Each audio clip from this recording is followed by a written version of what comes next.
تو ناظرین السلام علیکم ورحمۃ اللہ وبرکاتہ۔ آج کا بیان حضرت شاکر علی نوری کا بیان رہے گا، جس میں ہم جانیں گے کہ قربانی کا اصل مقصد کیا ہے۔ تو پورا بیان ضرور سنیں اور اس پر عمل بھی کریں۔ اولاد کے لیے سب سے بڑا تحفہ کون سا ہے؟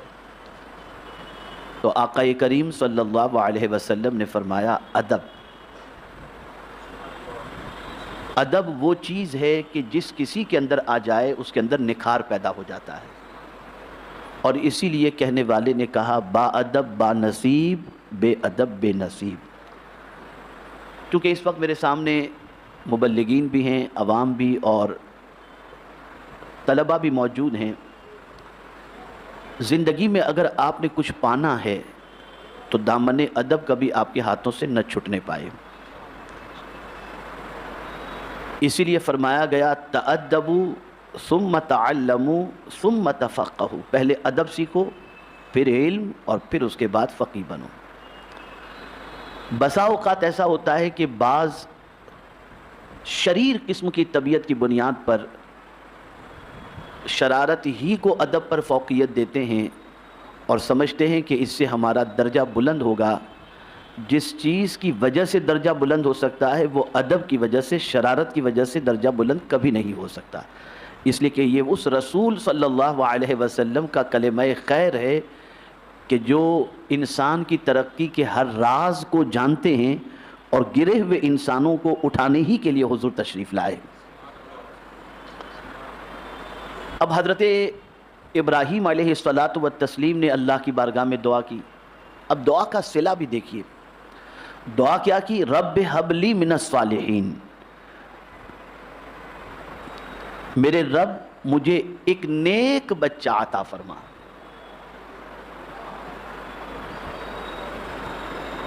تو چونکہ دعا جیسی تھی ویسا مژدہ بھی سنایا گیا۔ دعا یہ تھی کہ اے میرے رب مجھے نیک بچہ عطا فرما۔ تو رب نے کیسے دعا قبول فرمائی؟ فرمایا فبشرناہ بغلام حلیم۔ اب دعا قبول ہوئی، پس ہم نے مژدہ سنایا انہیں ایک حلیم فرزند کا۔ حلیم کسے کہتے ہیں؟ بردبار۔ اب آپ سوچیں اس ایک آیت کریمہ میں کتنی بشارتیں ہیں۔ پہلی بشارت کہ اللہ تعالیٰ لڑکا عطا فرمائے گا۔ دوسری بشارت کہ یہ لڑکا اس عمر کو پہنچے گا جو عمر شعور کی ہوتی ہے۔ اور تیسری بشارت کہ یہ بچہ عقل مند ہوگا، بردبار ہوگا۔ تو ایک آیت میں حضرت ابراہیم علیہ السلام کو پروردگار نے 3 مژدے جاں فزا عطا فرمائے۔ یہاں سے یہ بات سمجھ میں آئی کہ جیسی دعا ہوتی ہے ویسا اللہ عطا فرماتا ہے۔ اب دعا تھی حبلی من الصالحین کی، تو غلام حلیم کی بشارت دی گئی، غلام حلیم کی بشارت دی گئی۔ اور میرے پیارے آقا صلی اللہ تعالی علیہ وسلم کے پیارے دیوانوں، حضرت ابراہیم علیہ السلام نے بیٹا مانگا کیوں تھا؟ اور یہ بھی اس عمر کے اندر جو عام طور پر جس عمر کے اندر باپ بننا مشکل ہوتا ہے، اس عمر میں پہنچ کر حضرت ابراہیم علیہ السلام نے بیٹے کی دعا فرمائی۔ اس کی وجہ یہ تھی کہ میرا مشن رکے نہیں، میرے بعد میرا بیٹا میرا مشن لے کر آگے بڑھتا رہے۔ میں اس کو سمجھاؤں گا۔ وجہ یہ نہ تھی کہ میرا سہارا بنے۔ بھئی آج ہم اور آپ بیٹا کیوں مانگتے ہیں؟ عام طور پر بوڑھے بوڑھیاں انسان یہ کہتے ہوئے دکھائی دیتے ہیں تاکہ مجھے اس کا کاندھا نصیب ہو جائے۔ کبھی کوئی کہتا ہے بڑھاپے میں میرا سہارا بن جائے، لیکن حضرت ابراہیم علیہ السلام کا یہ منشا نہیں تھا۔ میں اس کی دلیل ایسی پیش کروں گا کہ انشاءاللہ العظیم آپ کا ایمان تازہ ہو جائے گا، خاص طور پر صاحب علم کے۔ چونکہ مقصد کو اللہ جانتا ہے، تو آپ نے بیٹے کی تمنا اس وجہ سے کی تھی کہ تاکہ جس مشن کی وجہ سے مجھے آج ستایا جا رہا ہے، میرے لیے دیواریں چنی جا رہی ہیں، مجھے آگ میں ڈالا جا رہا ہے، اور مولا تو مجھے بچا رہا ہے، تو مولا ایک نہ ایک دن تو میں چلا جاؤں گا، لیکن تیرا یہ پیغام اور دعوت توحید کا سلسلہ بند نہ ہو، اس کے لیے مجھے ایک نیک بیٹا عطا فرما۔ تو پروردگار نے ایسا بیٹا عطا فرمایا کہ اسی بیٹے کی نسل سے مصطفیٰ پیارے کو پیدا بھی فرما دیا، تاکہ یہ مشن قیامت تک جاری ہو ساری رہے۔ چونکہ نیت وہی تھی نا۔ تو حضرت اسماعیل علیہ السلام کو پروردگار نے پیدا فرمایا. اگر بڑھاپے کے سہارے کی بات ہوتی تو پھر اب آگے کی آیت کو آپ سمجھیں جس سے آپ محسوس کر سکیں گے. تو اب آپ دیکھیں حضرت ابراہیم علیہ السلام کو پروردگار جل جلالہ نے ایک حلیم فرزند کی بشارت سنائی، اور پھر فلما بلغ معہ السعی، اور جب وہ اتنا بڑا ہو گیا کہ آپ کے ساتھ دوڑ دھوپ کر سکے، چل سکے، آ سکے، ہر کام میں ساتھ دے سکے. میں جب ہر کام کو سوچتا ہوں تو حج کو جانے والے لوگوں کو میں نے دیکھا کہ کبھی یہ تصور ان کے ذہن میں شاید کسی کے آتا ہو، شاید کسی کے آتا ہو. اللہ کا شکر ہے کہ کبھی کبھی میں جب کعبے کے سامنے بیٹھا ہوتا ہوں تو اس تصور میں ڈوبنے کی کوشش کرتا ہوں. وہ تصور کیا ہے؟ وہ تصور یہ ہے کہ جس کعبے کا طواف بڑے اطمینان سے مراد یہ ہے کہ کوئی ہمیں روکنے والا نہیں، ہم بڑے آرام سے کعبے کا طواف کر سکتے ہیں. اس ہماری آسانی کے لیے حضور صلی اللہ علیہ وسلم نے کتنی تکلیفیں برداشت کی کہ اسی کعبے کے سامنے حضور صلی اللہ علیہ وسلم کی پشت انور پر اوجڑی رکھی گئی، اسی کعبے کے سامنے صدیق اکبر کو زخمی کیا گیا. ان سارے لوگوں نے تکلیفیں برداشت کی اور آج ہمارے لیے کعبے کا طواف آسان ہو گیا. کبھی ہم نے اس انداز سے بھی کعبے کو دیکھا؟ کبھی صفا پہاڑی پر پہنچ کر ہم نے سوچا کہ اسی کوہ صفا پر دار ارقم تھا، جو حضرت ارقم صحابی کا مکان تھا، جہاں پر حضور صلی اللہ علیہ وسلم صحابہ کو لے کر بیٹھتے تھے، اس لیے کہ کعبے کے سامنے سجدے کی اجازت بھی نہیں تھی، حرم میں عبادت کی اجازت نہیں تھی. اللہ کے رسول صلی اللہ علیہ وسلم حضرت ارقم صحابی کے گھر میں بیٹھ کر لوگ وہاں پر آتے، اسلام کی تعلیمات سیکھتے اور پھر وہاں سے روانہ ہوا کرتے تھے. کبھی اس اینگل سے بھی ہم نے دیکھا، ہم تو بھاگے، ہو گیا، ختم، بس یہ سچویشن ہے. اب یہاں قرآن کہتا ہے فلما بلغ معہ السعی، لفظ معہ آیا، اور جب وہ اتنا بڑا ہو گیا کہ آپ کے ساتھ دوڑ دھوپ کر سکے. اب یہ دوڑ دھوپ کس کام کے اندر؟ کعبے کی تعمیر کے اندر. حضرت اسماعیل پتھر اٹھا اٹھا کر حضرت ابراہیم کو دیتے تھے اور حضرت ابراہیم علیہ السلام کعبہ تعمیر کیا کرتے تھے. اتنے بڑے ہو گئے تھے کہ پتھر اٹھا کر دے سکیں، پتھر اٹھا کر دے سکیں. یہاں سے جو بہت اہم نقطہ سمجھ میں آتا ہے وہ یہ ہے کہ جب اللہ سے مشن کے سلسلے میں تعاون کے لیے اولاد کی دعا کرو تو اللہ پھر ایسی اولاد عطا بھی کر دیتا ہے جو مشن کے سلسلے میں تعاون کرنے والی ہو. تو میرے پیارے آقا صلی اللہ علیہ وسلم کے پیارے دیوانوں، اب کعبے کی تعمیر ہو گئی. اب حضرت ابراہیم علیہ السلام کو رب قدیر نے حکم دیا. اب بیٹا بڑا ہو چکا تھا نا، تو اب خواب دیکھا آپ نے، تو اب اپنے بیٹے سے پوچھتے ہیں یا بنیا انی ارا فی المنام انی اذبحک. آپ نے فرمایا اے میرے پیارے فرزند. یہاں سے یہ بات سمجھ میں آئی کہ بچے کو پکارنا بھی ہو تو پیار سے پکارو. اس میں بھی ایک درس ہے. اے میرے پیارے بیٹے، انی ارا فی المنام، میں نے دیکھا ہے خواب میں کہ میں تمہیں ذبح کر رہا ہوں. اب چونکہ دعا کا اثر دکھانا ہے کہ صالحین کی دعا کی گئی، تو بیٹا کتنا نیک ہے کہ باپ اگر کہہ رہا ہے کہ میں نے خواب میں دیکھا کہ تجھے ذبح کر رہا ہوں، تو صالحیت جواب دیتی ہے کہ میرے ابا، آپ کو کوئی گھبرانے کی ضرورت نہیں. یہ آپ نہیں کہتے کہ ابا جان کوئی اپنے بیٹے کو بھی اپنے ہاتھ سے ذبح کرتا ہے، نہیں.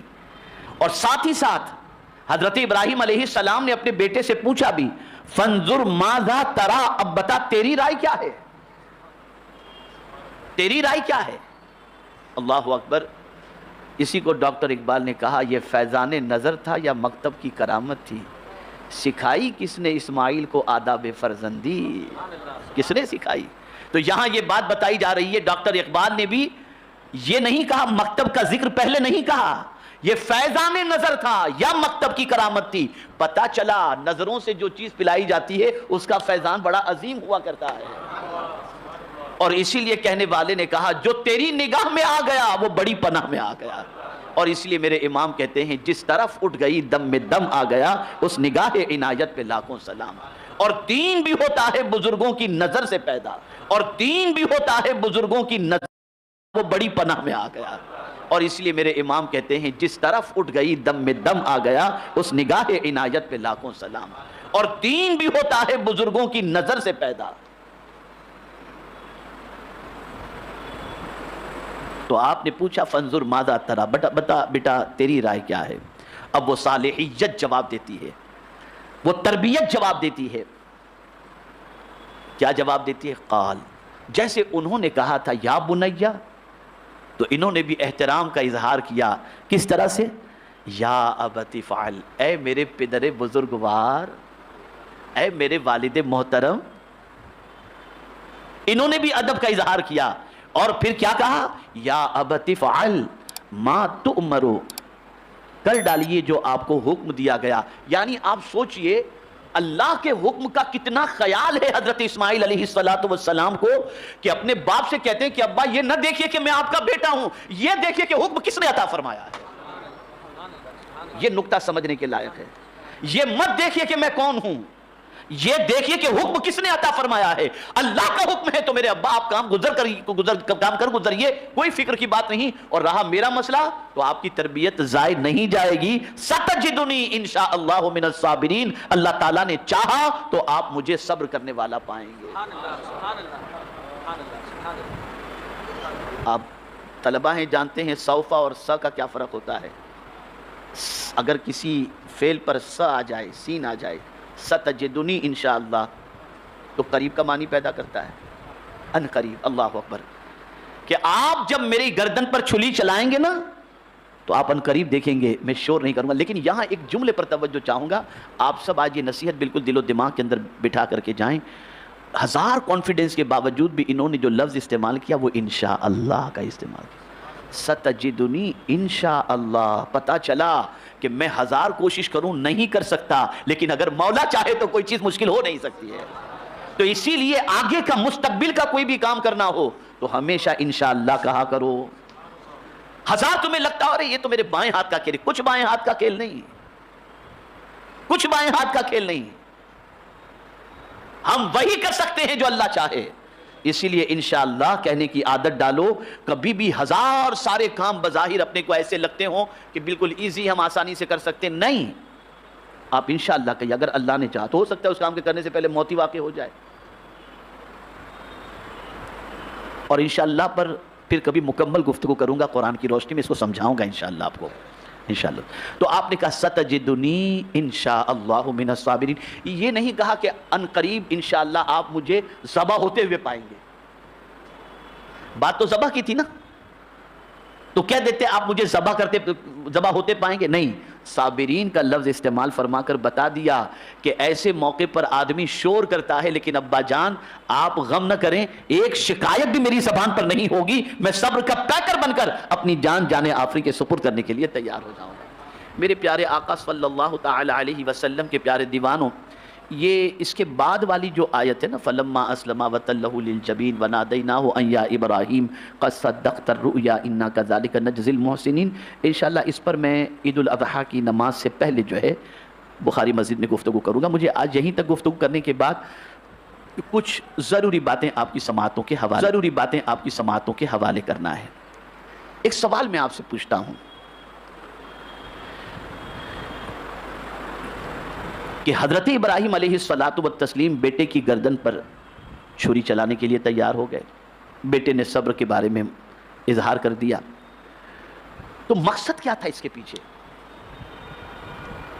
مقصد کیا تھا؟ تو اس کے پیچھے سب سے بڑے مقصد کے اندر ایک مقصد یہ بھی تھا, کئی مقاصد میں سے, کہ دنیا کو بھی یہ پیغام دینا تھا کہ مجھے رب قدیر جل جلالہ نے اپنا خلیل بنایا ہے. واتخذ اللہ ابراہیم خلیلا. تو جب اللہ نے مجھے خلیل اور اپنا دوست بنا ہی لیا ہے, تو عام طور پر دنیا تصور کرتی ہے کہ بڑھاپے میں بیٹا جو ہے وہ میرا معاون ہوگا، اس سے امیدیں وابستہ کر بیٹھتا ہے کہ میری امیدیں اس سے وابستہ ہیں، یہ کمائے گا، یہ کھلائے گا، یہ دیکھے گا، یہ سب کچھ کرے گا. لیکن پروردگار نے ذبح کا حکم دیا تو حضرت ابراہیم علیہ السلام جس بیٹے کے لیے دعا کیے وہ بیٹا آپ کو نصیب بھی ہو گیا، لیکن اس کے بعد ذبح کا حکم ہوا تو حضرت ابراہیم علیہ السلام کو اس لیے ذبح کا حکم ہوا کہ دنیا کو یہ بھی باور کرا دیا جائے کہ میرے دل میں بیٹے کی محبت زیادہ نہیں، خدا کی محبت سب سے زیادہ ہے، کہ میرے رب نے مجھے دوست بنایا ہے. اور اگر میرے رب نے چاہا اور میرے رب کی منشا یہ ہے کہ میں ہر قسم کی قربانی دینے کے لیے تیار ہو جاؤں تو میں اپنے رب کے لیے ہر قسم کی قربانی دینے کے لیے تیار ہوں. اور چونکہ نیت آپ کی اللہ کی رضا کی تھی، اللہ کے قرب کی تھی، تو اسی کو صاف لفظوں میں آقا کریم صلی اللہ علیہ وسلم نے ارشاد فرمایا قربانی کسے کہتے ہیں؟ تو فرمایا گیا مخصوص دنوں میں مخصوص جانور کو اللہ کے قرب کی نیت سے ذبح کرنا، اس کو کہتے ہیں قربانی. اور میں یہ سمجھتا ہوں اللہ کے قرب کی نیت تو پہلے پلان بنتا ہے، پائے کہاں جائیں گے، کلیجی کہاں جائے گی، ران کہاں جائے گی، اس کا کیا بنائیں گے، سب ختم ہو گیا. ارے جس عمل کی فضیلت حضور صلی اللہ علیہ وسلم یہ بیان کریں کہ قربانی کے جانور کے جسم کے خون کا ایک قطرہ زمین پر گرنے سے پہلے قربانی کرنے والے کی اللہ بخشش فرما دیتا ہے، اتنی فضیلت حضور نے بیان فرمائی ہو اور ہمیں آج بھی ایسے میں بھی گوشت کے کھانے کی فکر جاتا ہے، اللہ کے قرب کی فکر، اس میں بھی فکر قربانی کا گوشت، قربانی کے جانور میں گوشت کھانے کی فکر ہے، گوشت کھانے کی فکر. ارے جس جانور کی فضیلت یہ بیان کی گئی کہ پل صراط پر تمہارے لیے سواری کا فریضہ انجام دے گا، فربا جانور کے قربانی کا حکم دیا گیا. ہم اس جانور کی عظمت کو بھی نہیں سمجھتے اور اس جانور کے مقام کو بھی نہیں سمجھتے اور قربانی کے مقصد سے اتنے غافل ہیں کہ میں یہ سمجھتا ہوں کہ اللہ رحم و کرم فرمائے 99.99% اللہ ماشاءاللہ مسلمان سوائے اچھی طریقے سے گوشت کھانے کے اور اس کی نیت کے علاوہ بس سنت ہے کر لیتے ہیں، باقی اور تقرب اللہ کی نیت جو ہے وہ کسی کے دل میں نہیں ہوتی.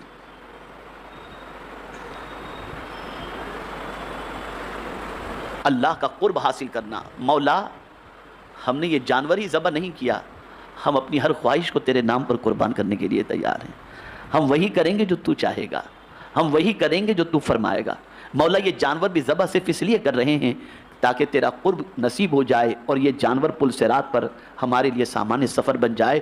میں بہت چپتی ہوئی بات عرض کرتا ہوں، میری بات بسا اوقات بہت سارے پڑھے لکھوں کو بھی ذرا ناگوار گزرتی ہے، لیکن کیا کروں، عادت تھوڑی سی خراب ہے، چپتی ہوئی بات کہہ دیتا ہوں اور کہنا ضروری بھی سمجھتا ہوں. ہم تو کھانے پینے کے اتنے شوقین ہو گئے کہ اگر غوث پاک کے نام کا لنگر نہ ہو نا تو غوث پاک کا ذکر سننے بھی آنے کو تیار نہیں. پوچھتے ہیں نیاز وغیرہ ہے کہ نہیں ہے، یہ ہمارا حال ہے. اور بہت ساری جگہوں پر سچویشن ایسی ہے کہ کھانے کا اہتمام اگر پہلے رکھ دیا جائے اور جلسہ بعد میں ہو تو آپ دیکھ لیجئے گا کھانے میں کتنے لوگ ہیں اور جلسے میں کتنے لوگ ہیں. یہی حال ہر جگہ پر ہو گیا. قربانی میں بھی گوشت کھانے ہی کی نیت، کہاں اللہ کے قرب کی نیت ہوتی ہے، کہاں تقرب اللہ کا خیال ہوتا ہے. سوچ بدلو، فکر بدلو، اپنی اللہ کے قرب کا خیال کرو.